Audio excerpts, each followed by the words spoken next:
Today we are back working on the services and we are focusing on the Truma Ultra Store 10 litre water heater. And the first thing we're doing is attaching this cowl extension, and then we need to understand how it's going to go through the wall to vent outwards. After a lot of measuring, we have the Truma in position and I use the multi-tool to cut the interior layers down to the fiberglass shell. Slightly scary moment, we are drilling, we're cutting a square hole in the side of the bus for the Truma vent. Okay, slightly on the inside of the lines you said, yeah? Yeah.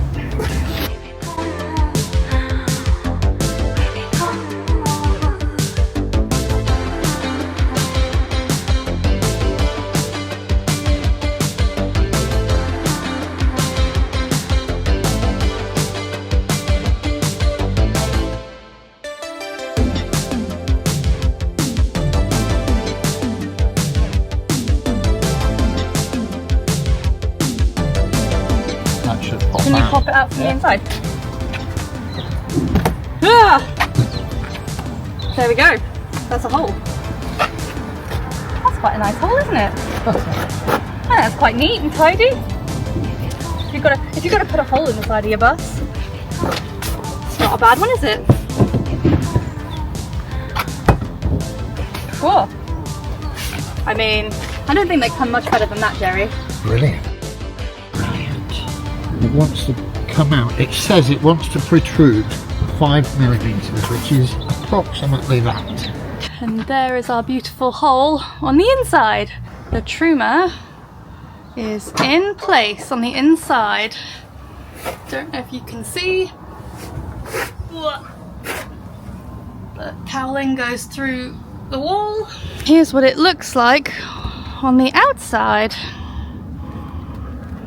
That looks pretty good.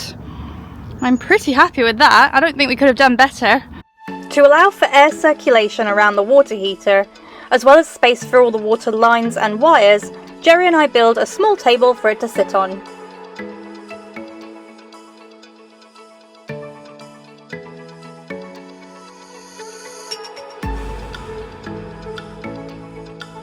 After the table is painted, we secure the legs onto the floor of the bus.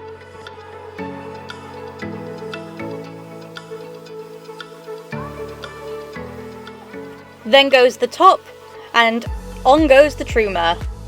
The water heater is then attached to the table itself, and just like that, she's permanently installed inside the bus. The next step is to install the exterior covers to the cowling.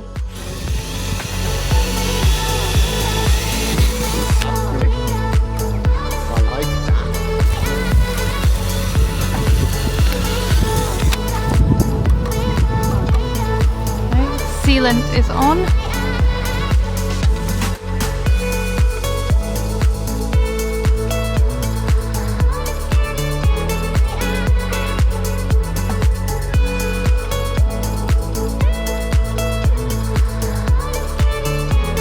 There we go. That is the Truma vent.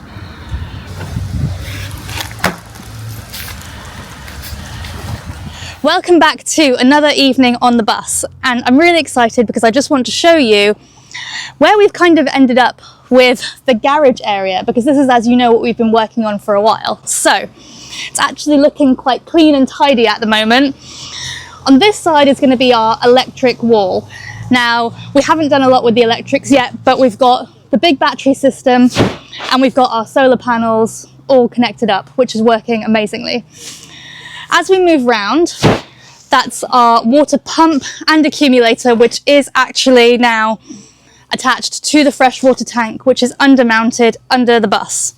As you saw from last time, we were working on our Truma water heater, which is now fixed to the bus.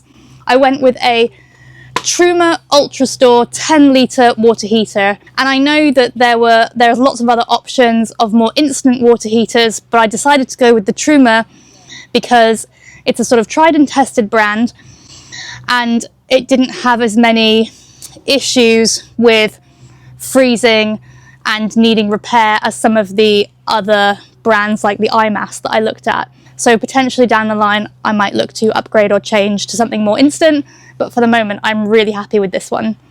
The other thing we've done is install the gas locker to make sure that it's all sealed and we're gas safe. So that takes a 6 kilo gas canister, and we have a dropout vent.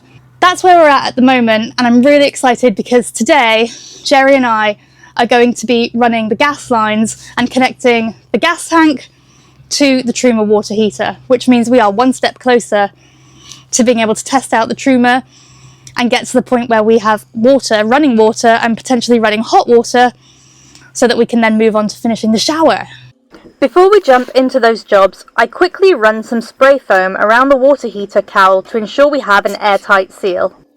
For the gas system, we are using 8mm copper pipe, which comes in rolls, and we've chosen to go with compression fittings as well. We're trying to minimise the amount of connections we put into the pipe system, so we try our hand at pipe bending. This is a skill I'm not sure I have, but luckily Jerry does. Here the gas comes out of the Truma system. Then we do some more pipe bending. And voila! We have created a load of pipes put together. There. Right, can you just hold that in place, please? I can. I'm quite nervous here. I don't know why you're nervous, because there's nothing to be nervous about. I'm just excited because it just looks so good. Is that where we want it? Yeah? Right here.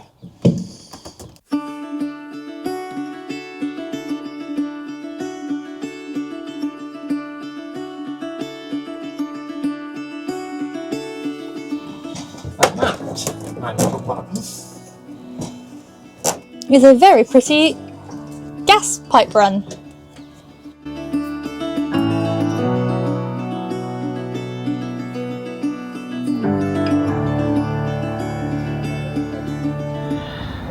As you can see, we have changed locations today. We are on the beautiful riverside in the sun, which makes a lovely change.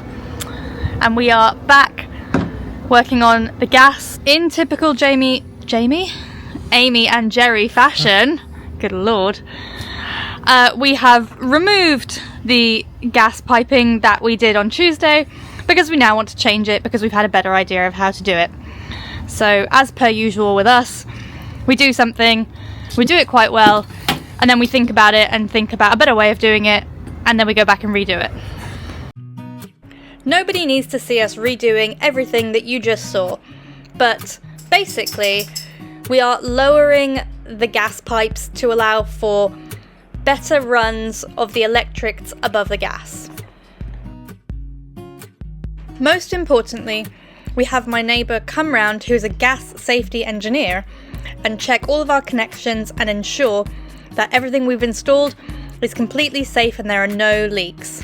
So that's the gas system connected, functioning, and signed off for safety.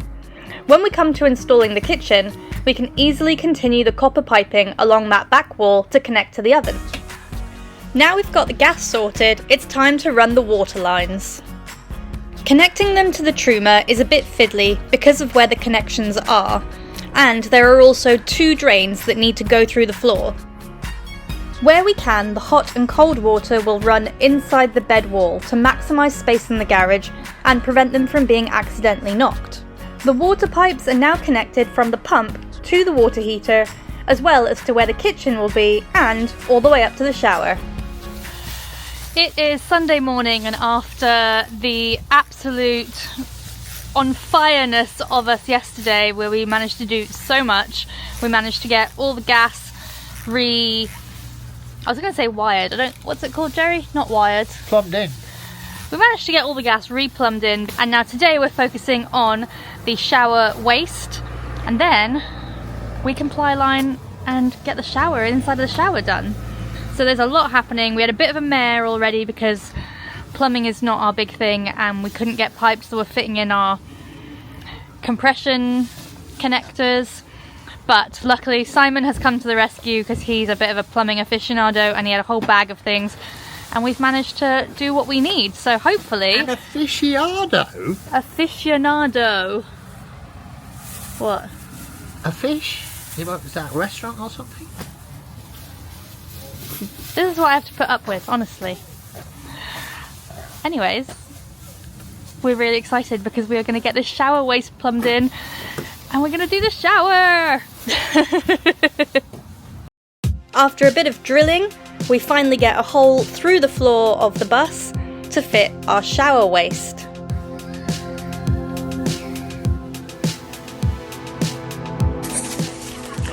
This is real business happening here because we're actually taking the tape off of we're attempting to take the tape off of the shower tray, which means we have now finally reached the time where we are installing this shower tray for reals, permanently. We're just sorting out our waste plumbing. It's all happening today, gang.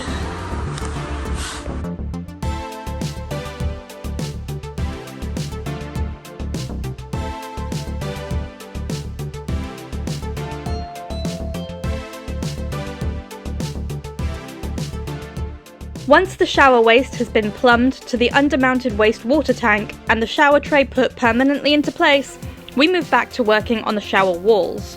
First, threading the solar panel wires through and also adding extra holes within this wall for our other electrics. Finally, we get to add the plywood to the top part of the shower wall.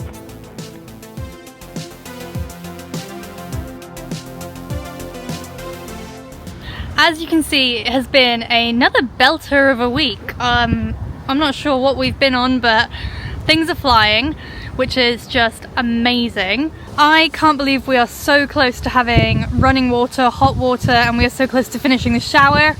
I'm really ready to see that shower finished. I think you probably are as well. Let me know what your thoughts are on if you have experience with the Truma Ultrastore water heater. If you've used instant water heaters, what have you used in your vans?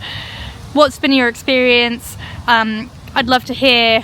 If you liked this video, please hit that like button, hit the subscribe button. There's something called a hype button where you can press it and it gives points, and the more points that you get, it shows it to more people. So hype the videos, share them. Thank you so much for your support, and we'll see you next week.